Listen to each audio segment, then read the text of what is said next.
Hey everybody, welcome to another episode of Carlton People. On today's episode, I've got a gentleman who I've met along the way in the Blue Abroad journey. We've known each other for quite some time now, and we've been teeing up this chat for a while, and we thought it would be the perfect time to do it right here, right now. I'm talking about my man Waudi. Good afternoon to you, mate. G'day, Terry.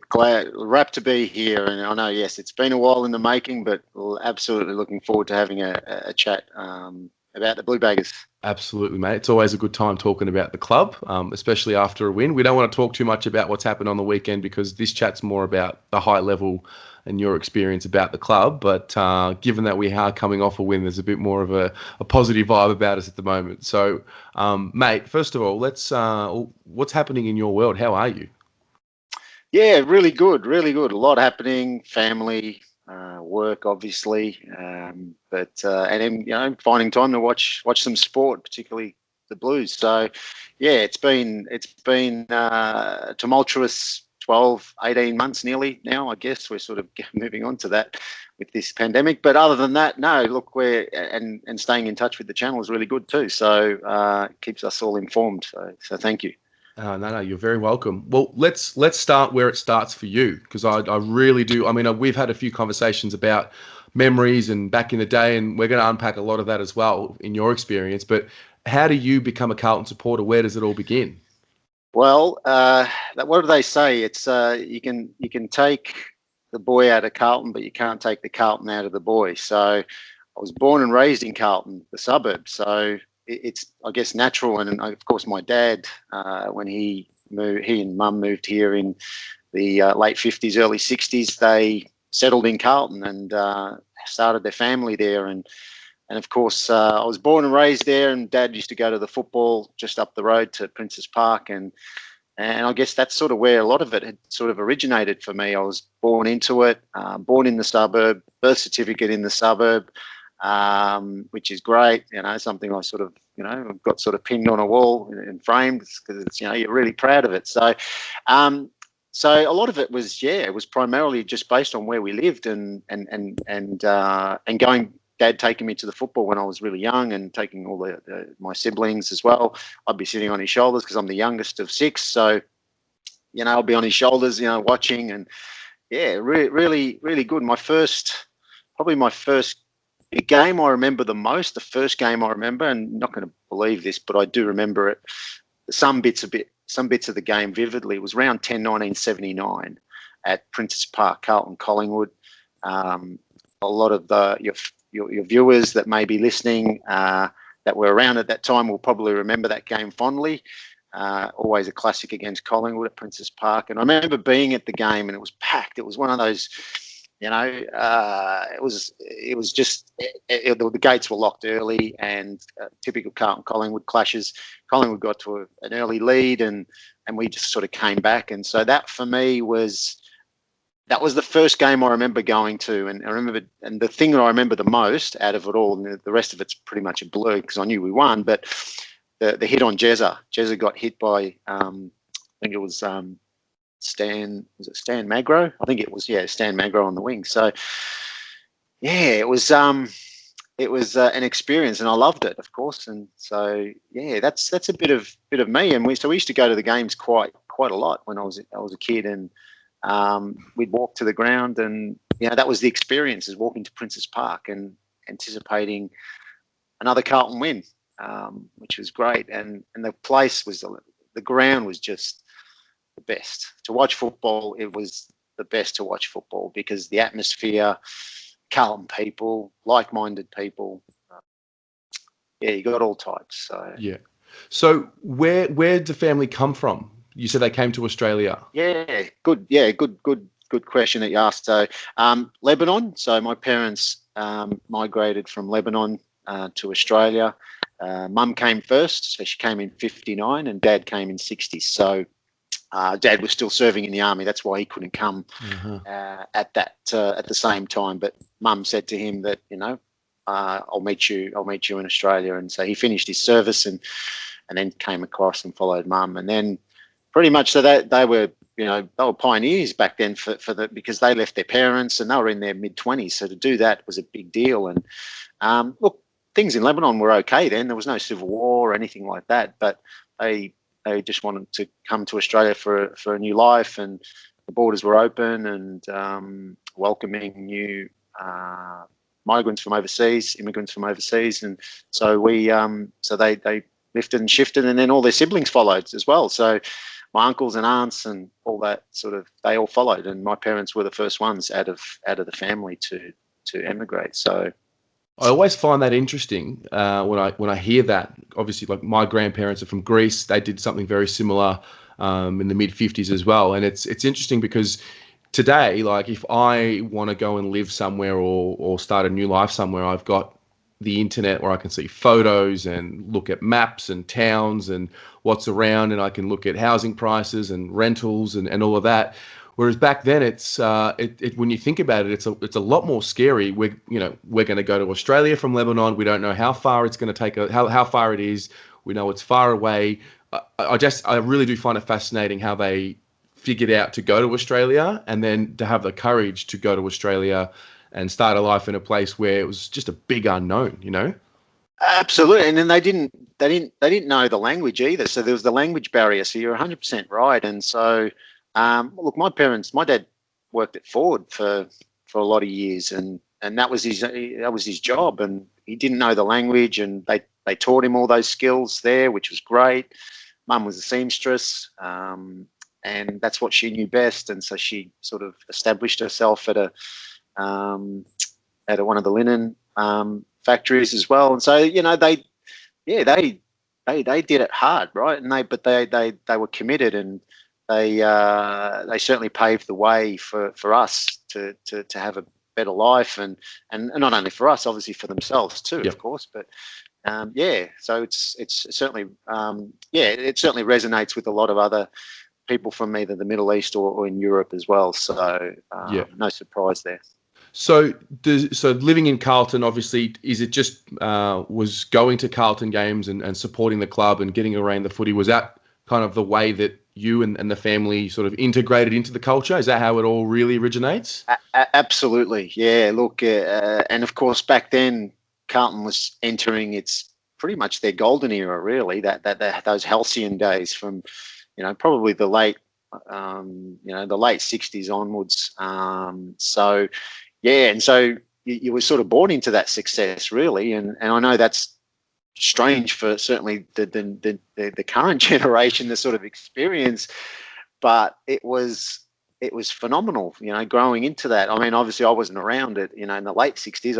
I'm sort of an early '70s child, but going into that late '70s, '80s, sort of even '90s period was just unbelievable. Growing up as a kid in the schoolyard, and you were the cool kids. You're right. You were the cool kids. The Carlton supporters were the ones that everyone followed, and because we were what Geelong, Hawthorn, even Richmond are today. So that was us. And I know that's hard for people to think about now, and we still long for that and we itch for it. But hopefully that'll come back soon. So hopefully, I think once it does, it'll be a real connection for my generation and down to the generation before me, because I think I just missed the cutoff. Born in 91, 95 I don't remember. I was 4 years old. 99, I'm 8 years old. I really don't remember it properly, and then it's just a dark 2000s period. So I think you're right. I think once we do win one or a couple, hopefully, I think the history will then latch onto the present, and then we can all hopefully move forward together. So, okay, there's the beginning. You mentioned 79 was sort of your first memory. What are some of you've seen premierships, so I'm sure you've got special days there that you can look back on. What are some of the key moments and days that stick out to you, in that golden era? Yeah, absolutely. Look, if I was to say, and I'm probably one of the few, and I'm sure there are many others out there, but not many would have had the experience to go to Victoria Park back then. And 1980 round one certainly resonates with me. I remember that was my only time that I went there in round one. So we just came off winning a flag in 79. I don't remember too much about 79 other than what we won, of course. But Wayne Johnston, who was my favourite player back then, growing up, I had number 7 on my back, and he kicked 7 goals in round 1 against Collingwood, and going to Victoria Park as an outsider, really, as a Carlton supporter, and we snuck in, and we got into the game. We paid, of course, but snuck into the stands to sit in one of the stands because I was obviously only a little tacker back then, and 7 or 8 year old, and that win was exhilarating. Like, that was just so, from a home and away game, that was probably the one that sort of was just the best, because you won on enemy territory, and we thumped Collingwood in round 1. So it was just a smashing. But look, I think 82, all the premierships are great. 82 was interesting as a kid growing up. I think I was about 9 then. And Helen D'Amico, I mean, when she ran out onto the ground, stark naked, of course, I'm like this, sort of with my covering my eyes, or at least my parents were, and they were always great premierships, and those players, the Mosquito fleet, the original Mosquito fleet. I know Essendon sort of try to adopt that with some of their players in recent times, and there's only one Mosquito fleet, and that was the one that existed at Carlton. Sheldon, Ashman, Johnston, Harms, Buckley. I mean, just your mouth waters in terms of these champions of the club, and I might have missed 1 or 2 there as well. So the one I vividly remember as a grown adult, obviously 87, the hot day. I didn't go to the game. I was actually watching it from home. That was unbelievable, because I was nervous because we lost the year before in 86, and I thought, geez, we've got to get one back on these guys, and we did. And Reece Jones on that day was just unbelievable. Again, one of the champions of the club, one of the toughest players out there. You can certainly do with a clone of him these days. But so yeah, that premiership was great.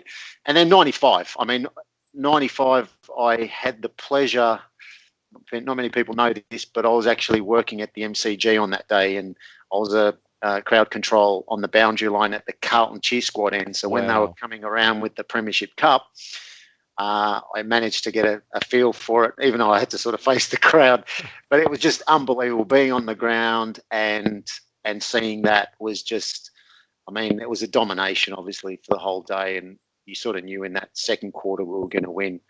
A lot of people say Earl Spalding, when he smothered that ball into the open goal, that was it. And that was it for me. I said, we can't lose for the rest of the day. And even though, excuse me, the Geelong could have probably come back, but not the way we were playing. And it looked like our day. So, yeah, that were probably the good ones. The not so good was probably the 99 grand final, although our grand final was the week before.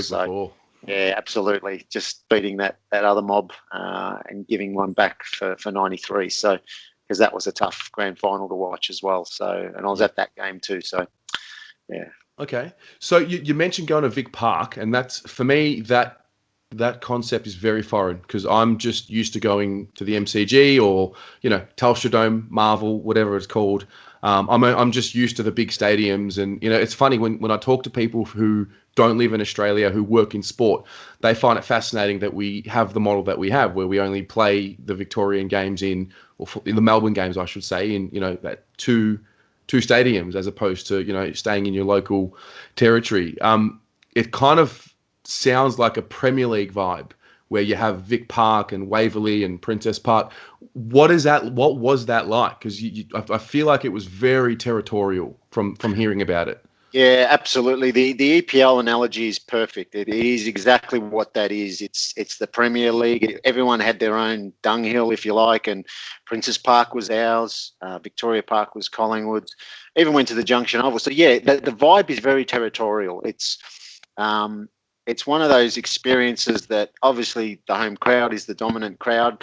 Yes, there were Carlton supporters there, but nowhere near the numbers that were of the home team. So you were going into a local fortress. So It was like going into state in these days, in today's terms, to say a packed crowd at Optus Stadium in Perth, except it's local. It's against Collingwood or against Richmond or against one of the big Victorian clubs. So yeah, it certainly does have that intimidation factor, because I was a bit scared as a kid, and my dad was there, of course, but you were still sort of a bit frightened because when they kick a goal, it get really loud, and you're like, oh, gee, they're about to sort of jump on you, and so. So it had that intimidation factor, and but it was, winning is obviously silences the crowd, and it's exactly the same these days. And so if you were to compare the two, it's almost similar, but just in a local sense. So Yeah. From say playing in Perth in a packed house versus a local suburban ground. So yeah, that's probably the best way to describe it. Did you feel like it was going to change towards the MCG and another stadium, or did you feel like it would always stay in that local vibe? Yeah, I to be honest, I actually thought it would stay in that local vibe, even though I think in '92 Essendon made the move out of Windy Hill to the MCG. Right. I thought, oh well, that they've made that decision. We won't do that. We're Carlton, and we do things our own way. And what we started seeing from pretty much, even before that, with Sydney moving up, or South Melbourne moving up to Sydney, we started seeing the game starting to change and become more of an enterprise, a business. And at the time, I just ignored it because I thought Carlton won't do that. They'll stay at home. And so, no, I didn't, to answer the question. And probably when those salary cap penalties were handed to us, it was probably forced on us at that point. That was probably the first time I sort of felt, yeah, we probably need to do this now because of the position that we're in. As much as you don't want to do it, you're sort of forced into that sort of into that move. So in order to grow, so that was probably the first time I'd sort of realised that. Yeah. It's a good segue because I do want to talk about salary cap era. So you've had your fun in the late 70s and the 80s and the 90s, and then you start hitting the 2000s and we have the salary cap. I mean, again, I'm very young to remember what happened. As a summary, what happened? Because it's just, I hear so many stories, but like, what happened? Yeah, look, I'll try to truncate this because there's a lot of components to it. So there was an anomaly, and again, some of the viewers might be able to correct aspects of it, because some of it's become a little bit of a blur because you just wanted to forget it. But there was some anomalies that were picked up by the AFL in relation to declaration of player salaries, and I think one of them was Fraser Brown, who was managed by Dave Ellison at the time, who's used to manage a few of our players. Kudafides was one, and a couple of others. I think may have been Stephen O'Reilly as well, who came from Geelong. And I think he declared a different number, and perhaps a number that perhaps shouldn't have been declared.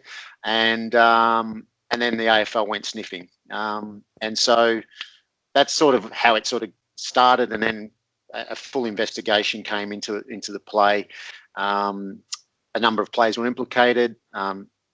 Craig Bradley, Stephen Silvani, Stephen O'Reilly, who came from Geelong. And the AFL offered some immunity to those that would come forward. And at the time, there was a bit of a transition in power between Elliott and Ian Collins. Right. As far as the board challenge, there was a bit of a board challenge happening at the same time. So there was a number of things going on, all sort of compounding each other. And essentially, after it was about a month or two's investigation, they found Carlton had cheated the salary cap, and they'd coerced Silvani and Bradley to own up to receiving payments if in return for some immunity. And of course, we all saw what happened there. We didn't get immunity because of that, so they sort of double-crossed us. And the story has it, legend has it, that Ian Collins wasn't very happy with Demetriou and the AFL Commission at the time, because he was promised as the new incoming president that there'd be some immunity, and we didn't get allegedly didn't get that. So I remember staying up on the Friday night, early Saturday morning, it was just before the draft, listening to find out what the outcome was, because it wasn't televised. It was on radio, just the 3AW updates. And when they dropped it, we lost Goddard and Wells, the picks 1 and 2, because we finished on the bottom that year. And we just got a new coach, Dennis Pagan. So a lot of change happening at the club. So it all happened so quickly. It seems like once the decision was made, Yeah, it just happened so it quickly. did. And it did. It happened very quickly. The impact was, you know, it certainly had a long-term impact on the club financially and obviously from a success and performance perspective. Because we were still probably a VFL club in an AFL suit. Right. And we still had that. We buy premierships. We didn't embrace the draft prior to that, as other clubs did. So I think we were probably victims of our own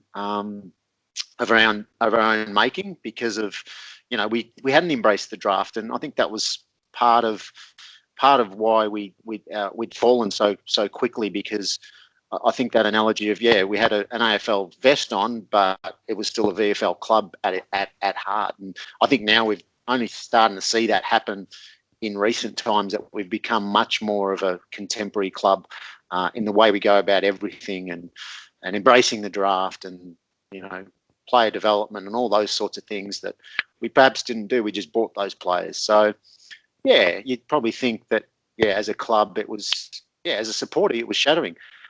I will share one quick snippet with yourself and the others that not many people know. So the day after the salary cap penalties dropped, huge media contingent at Princess Park. I went to Princess Park. I was an AFL member. I dropped my AFL membership and thought, no, I'm just going to become a full Carlton member. And I was due to get my full membership. So I thought, stuff it, I'm going to drop it, because they just raped my club, unfortunately. The media were there, and I was the only supporter that went to the club, and just to provide some support and also get some membership forms. And I got interviewed, and I was on the TV that night, and I couldn't believe it. I was like, wow, this is, and they just asked me as a supporter what was my opinion and of what happened and everything. And I've been trying to find footage of it, but I haven't been able to get it. So, I was on TV. So, little known fact. So, that was me. So That's very interesting. Well, hopefully, if there's someone in the audience that can remember the interview and has some sort of access, I hope this can be the catalyst to finding the footage. absolutely. So it was look, a sad time. So going through that era, that 2000 early 2000s, Richard Pratt, when he came on board, look, there was a bit of a sign of hope. He, obviously that's the benefactor side of things, and that's what we've been as a club. That we've got a lot of billionaires, benefactors that certainly support us, and that's great. I just like to see us shake that tag off a little bit. I think there's still a bit of that residual aspect at our club on the board. So but I think from when he came on board, Chris Judd coming on board, they were the signs, the symbols of hope, right? And then Brett Ratton becoming coach, and favourite son, and all those they were positive signs, and we had some success during that time. Unfortunately, we weren't able to sort of go all the way. Then it was sort of almost they teased us. They gave us 3 years and finals, and then we sort of went back into a hole, and we all knew what happened after that with Ratton, Malthouse, and even Brendan Bolton, unfortunately. So so that's where we are. So I want to touch on the modern era and where we are right now. But before I do that, I can't do this interview without us talking about the Stephen Silvani-Milburn incident. So I think it might have been one of the first times you and I met in person. We were at Icon Park, and you actually you pointed out where you were sitting, and you explained to me how it all happened. For those watching that don't know this happened or don't remember it happening, why don't you give us shed some light on what happened against Geelong that day? Yeah, so it was the last game of the year. It was 2001. So is this just before salary cap happens? Just the year before that. So right. Wayne Britton's the coach at the time, and it was the last game. We'd qualified for finals, so a win didn't matter. We were smashing Geelong. It was a wet day at Princess Park, and I think we were about 10 goals up, and we had a few casualties on the day. So I think that contributed to part of the angst towards Darren Milburn at the time, but there was another bit that certainly got the crowd riled up. So Hickmott kicked the ball. it was a hospital kick, and then Milburn came the other way. Silvani, as he does in his natural sort of way, runs with the flight of the ball, not knowing what's coming the other way. Milburn jumps off the ground. His hip collects his head, and we all see Silvani's head just jag back, and he was concussed. So we lost Porter through concussion early on the day, Mark Porter, the ruckman. We lost Ratton to a dislocated elbow. All before finals. I think Franchina did a hamstring, if I remember. And even Darren Hume hurt his hand, but he kept playing because he's such a tough bloke. So, and I guess after that, Stephen was carried off. And as that was happening, Milburn was sent to the bench. And the crowd were pretty, it was like shooting Bambi, right? So yeah. Because at this point, Sauce is and truly a legend. Absolutely. And he was, exactly. He's well and truly a legend. And this was his final year. In the end, that was his second last game in the end. Wow. So actually third last, because he played the week after. Interestingly, these days he wouldn't have played the week after. So, so as Milburn was coming off, he started clapping to the crowd because he was being booed, and that changed everything. Like, yes, he was being booed because he did what he did to Silvani, because he was a champion and of the club and of the game. But when he started clapping, and so I was sitting in the social club, and there were people beelining to the interchange bench, of beelining Milburn, because they wanted a piece of him. They literally wanted it's the first time I felt the crowd was going to spill onto the ground and there was going to be an incident. It was eye-opening. Everyone was angry. They were really upset, obviously, with what had happened, but they were baying for blood. If they could get his skull and put it and say, "We've got him," they would have done that. There was so many incensed supporters that it was just, and the game was insignificant after that. It was happening in the last quarter, so it shouldn't have happened. And the crowd was just, it's the first time I'd seen a Carlton crowd so angry towards an individual, and he brought it upon himself. And in the end, there were a lot of police around the interchange. I didn't stay I left to go home after the game, but after the game, he had to be police escorted out of the ground, Milburn. There were that many Carlton supporters waiting for him outside of the ground. So as the reports had certainly come out the following day, which you don't want to see that in sport, of course, because it's not the right thing to do. But the Carlton supporters were pretty angry that day. And so Silvani, Porter played the week after concussion, both heavily concussed. So wow, yeah. So the footage of it's crazy because his eyes are rolling in the back of his head. There's no way he would have been right next week. Yeah. So they played, and I think we played Adelaide at the MCG, and we knocked them off. And then the Richmond game where Kuta did his knee, I think it was. I think Matthew Knights ran across his knee that game, and we lost, and that was Silvani's last game. Wow. That final, that semi-final. So, and then we bowed out. So that was that. So it wasn't something I'd like to remember, but I remember the crowd and the way they were, and people just gathering around that interchange bench, and it was just like, usually no one sits behind the interchange because you can't see. That was suddenly crowded, and there were police everywhere because it was just, like there were people banging on the perspex back then. There was a glass perspex, and they were banging, saying, "I'm going to come and get you." And it was just scenes of unbelievable. So they were unbelievable scenes. Yeah, crazy scenes. No, I love it. I actually got goosebumps as you were telling me the story again just then. So I appreciate you sharing that. Let's look at today. We're in 2021. We've had a rebuild in 2004-ish. We start fresh, as you mentioned, with Ratton and Judd and Gibbs and Cruiser and Murphy. Didn't end the way we were hoping it would end. I think it ended a lot earlier than what we thought it would. We've now seemingly done this second rebuild the right way and really heavily invested in the draft. In 2021, you've seen the success. Are we building something that resonates with what you should be building to build a champion team? How do you view the modern team? Yeah, look, absolutely. I think the club's doing it the right way, and I think we're certainly heading in that direction. It's certainly a more contemporary way, building through the draft as we said we would. Have we got it right yet? Obviously, that's yet to be proven, but I think we're heading in the right direction. I think there's still some tweaks that we need to do, and I think that some of those things have been discussed on the channel in different forums. So I'd like to see us become a club where players come and they develop quickly, and they move through and they become regular senior players.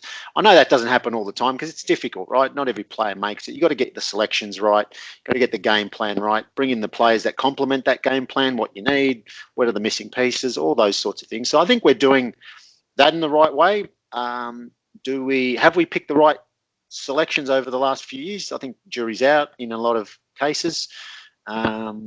I won't mention names. I think that's already been mentioned quite a lot on the channel. So for me, I think we just got to get better strike rate in that respect. And absolutely. Look, I'm on board. We're all in on this.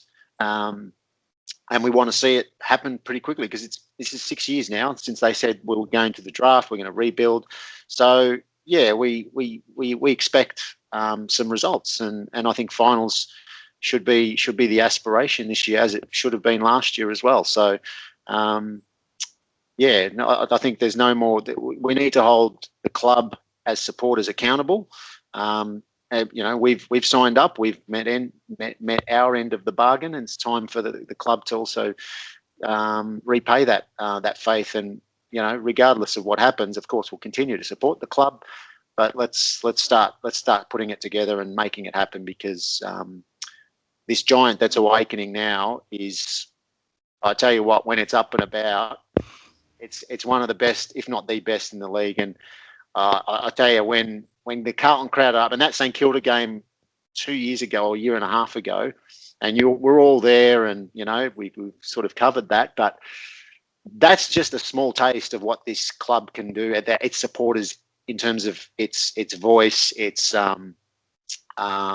I guess support and towards the players and the club. So if we can get on a bit of a roll, win a few games, I think we're going to start. You'll start seeing that crowd come to life, and there's no better feeling. Do you think we're a player or two short of the puzzle being there, or do you think the puzzle's there and we've just got to give it time to form and develop?